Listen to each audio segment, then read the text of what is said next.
Bapak Ibu, saudara-saudari yang terkasih di dalam Tuhan Yesus.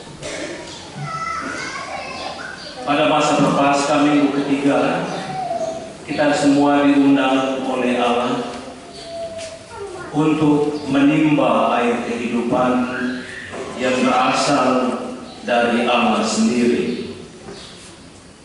Bacaan pertama yang barusan kita dengar dari kitab Keluaran menceritakan bagaimana Musa mengetuk batu lalu keluarlah air dari cadas. Kalau kita ingat-ingat, apalagi adik-adik sekalian yang SD di depan, pasti kamu ingat guru cerita bagaimana Musa keluar dari membawa umatnya keluar dari tanah Mesir. Ketika mereka tiba di padang gurun mau ke tanah perjanjian, banyak protes dari umat Israel. Waktu karena biasanya di Mesir mereka sudah biasa makan enak. Ketika mereka lapar, mereka bilang, Musa, waktu kami di Mesir kami mendapat makanan yang cukup, tapi di tempat ini kami kekurangan makanan. Musa berdoa, lalu kemudian Tuhan memberikan anugerah yang berlimpah kepada mereka dalam bentuk mana, roti dari surga yang turun satu-satu seperti salju. Lalu mereka semua makan. Pada hari ini kita juga mendengar mereka protes karena mereka haus. Tapi yang terjadi adalah Musa selalu berdoa dan kemudian mujizat terjadi. Mereka minum air dari cadas yang keluar dari batu cadas. Kejadian ini hanya mau menyampaikan satu kebenaran kepada kita, bahwa Allah selalu setia kepada kita. Orang-orang Israel ketika mereka protes terhadap Tuhan, mereka ingin makan minum yang enak di Mesir. Makan minum yang enak itu, 4 sehat 5 sempurna itu ibarat dosa kita. Orang muda selalu bilang endos, enak tapi dosa. Endos ada di sana tertawa. Endos. Nah, makanan 4 sehat 5 sempurna ini adalah kecenderungan dosa kita. Kita lupa tawaran Allah yang lebih enak, makanan yang bergizi untuk jiwa kita yang keluar dari meja altar kehidupan ini, yakni tubuh dan darah Yesus yang dapat mengubah jiwa kita. Kalau kita hidup menurut roh Allah, hidup kita biasanya semakin hari semakin baik dan penuh sukacita. Ibarat burung elang. Saya tanya adik-adik, ini yang tadi lihat saya sudah kelas berapa? 5 kan? 5. Yang di belakangnya lagi kelas 5. Nah, pernah lihat burung elang toh? Pernah. Burung elang kalau dia terbang itu berapa jauh? Berapa jauh? 1 kilo bisa atau lebih? Siapa yang jawab kalau benar 1 kilo? Saya ada coklat bisa. 1 kilo atau 5 kilo? Pilih 1 kilometer atau 5 kilometer. Yang tadi yang kelas 5 hanya pilih 1 atau 5, atau pilih akal. Nah, hidup kita masih seperti burung elang. Kalau hidup di dalam roh, itu burung elang, dia terbang berkilo-kilometer, bukan karena kekuatannya sendiri, tapi berkat kekuatan angin. Jadi dia terbang kemana angin tiup. Dan itu jauh sekali. Nah, dalam bacaan hari ini kita tahu bahwa kalau kita ingin hidup di dalam roh Allah, kita mesti menyerahkan diri kita sepenuhnya pada kekuatan Kristus dan meninggalkan hidup kita yang lama, meninggalkan dosa-dosa kita yang lama. Sama seperti umat di perjanjian lama, mereka ingin makan lagi 4 sehat 5 sempurna di Mesir, yang adalah endos tadi. Tapi tidak bisa, karena Tuhan menawarkan sesuatu yang lebih. Tuhan menawarkan sesuatu yang membuat mereka hidup. Dan baca Injil pada hari ini dikatakan pada perempuan Samaria, ketika dia haus menimba air, Yesus tawarkan satu saja, timbalah air. Kalau engkau mengerti, kamu timba air membuat engkau tidak haus. Yesus tawarkan roh Allah. Jadi cinta Allah kepada kita itu adalah roh Yesus sendiri, roh Bapa sendiri. Itulah Roh Kudus yang membuat kita berubah. Saya ingat satu kesempatan, saya ingin satu cerita.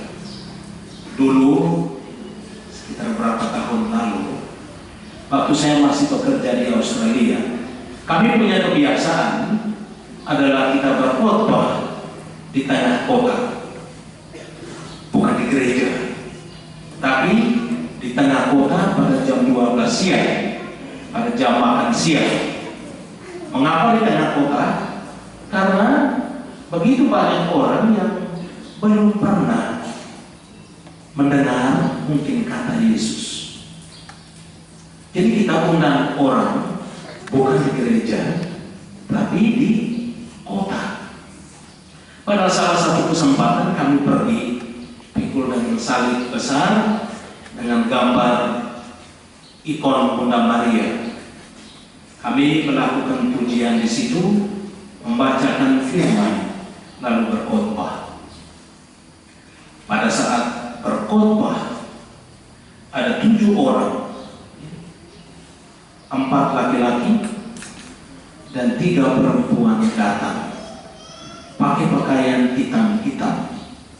Umur mereka seperti adik-adik saya yang duduk di sebelah sana, 18 tahun, 19 tahun. Lalu saya waktu itu berkhotbah, saya katakan Tuhan sangat mencintai kita sehingga dia wafat di kayu salib. Dia mencintai kita ketika kita masih berdosa. Galatia baca kedua yang barusan kita dengar. Tapi tiba-tiba saya dicekik oleh salah satu pemuda. Dia cekik baju saya lihat dia orang bule kan tinggi. Sebenarnya kalau saya pelungku dia jatuh juga. Terus saya pikir-pikir tidak bisa. Saya lagi bersaksi tentang kebaikan Allah. Lalu kemudian ketika dia putar, yang buat saya agak sedikit cemas itu cincin yang dia pakai itu tajam, agak tajam, dan ditaruh di leher. Dia bilang kalau kau omong sekali lagi tentang Allah, saya tusuk leher kamu. Dalam hati saya habis ini.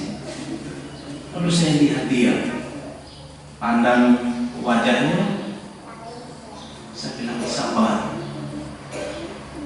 Saya lihat teman-teman saya yang bule, orang bule ini kan putih, jadi mereka muka sudah merah semua. Kami bentuk lingkaran di situ, saya berkhotbah di tengah. Lalu teman-temannya yang lain, yang perempuan itu mereka sudah ambil gambar Bunda Maria dan membakar. Lalu teman-temannya yang laki mereka sudah ambil itu salib besar. Saya lihat mereka. Lalu saya katakan kepada teman yang mau tusuk leher saya bilang sabar ya.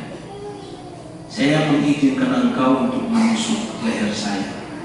Tapi sebelum saya terluka, saya hanya mau sampaikan satu hal lagi. Saya tatap wajahnya, saya bilang, Tuhan Yesus sangat mencintai engkau. Tuhan Yesus sangat mencintai engkau. Kesalahan kamu, dosa kamu tidak jauh lebih besar dari kerahiman Allah. Kerahiman kebaikan Allah jauh lebih besar dari kesalahan dan dosa. Kemudian dia lepaskan tangannya, lalu dia ajak teman-temannya pulang. Nah, cerita sampai di situ. Kemudian kami pulang ke biara, kami evaluasi. Lalu bulan berikutnya kami datang lagi ke tempat yang sama. Tapi selama 4 minggu kami puasa dan berdoa buat 7 orang. Jadi hari Jumat kami puasa, hari Rabu tambah lagi kami puasa khusus untuk 7 orang ini. Nah, kemudian 7 orang datang lagi, ada lagi mana positif. Saya pasti dicekik lagi. Tetapi dari jauh 7 orang itu jalan pakai berlutut. Kami berdiri di sini, mereka macam di tembok. Dia berlutut, dia katakan, kami mohon maaf, kami salah. Kami sudah melakukan kesalahan besar pada bulan lalu. Dan kemudian kami bagi undangan buat mereka untuk datang ke perjamuan pesta yang besar, yakni perayaan Ekaristi.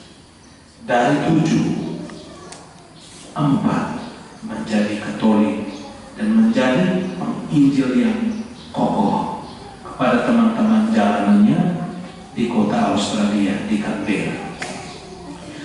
Jadi Bapak Ibu, adik-adik yang terkasih di dalam Tuhan, bacaan pada hari ini ingin meneguhkan sekali lagi iman kita kepada Allah.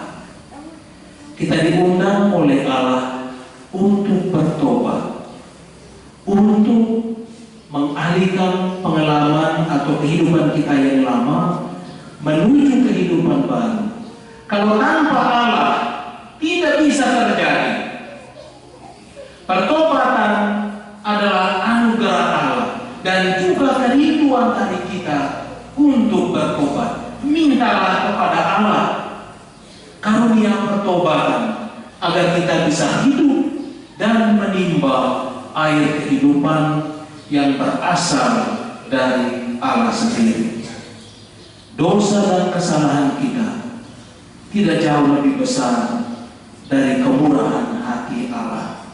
Karena itu jangan sampai kita merasa terbeban menjadi seperti orang yang tidak percaya pada Yesus, bahwa dosa kita tidak bisa diampuni oleh Yesus. Ini bahaya sekali. Tapi sebesar apapun dosa kita, Tuhan tetap bisa mengampuninya. Bagi orang yang percaya kepada Yesus, tidak ada penghakiman di dalam dia. Yang ada hanyalah pengampunan, kedamaian, dan sukacita. Mari Bapak Ibu, adik-adik yang terkasih di dalam Tuhan, serahkanlah hidupmu sekali lagi kepada Tuhan. Ketika imam mencampuri anggur itu, imam taruh dengan air. Air itu lambangnya apa? Air ini lambang duka cita kita, lambang air mata kekesalan hidup kita, lambang kefanaan kemanusiaan kita, dan dicampur dengan anggur yang adalah lambang darah Kristus yang akan menjadi darah Kristus. Bapa di surga, Dia menerimanya, memberkati dan menguduskannya. Yang Dia lihat bukan dosa dan kesalahan kita.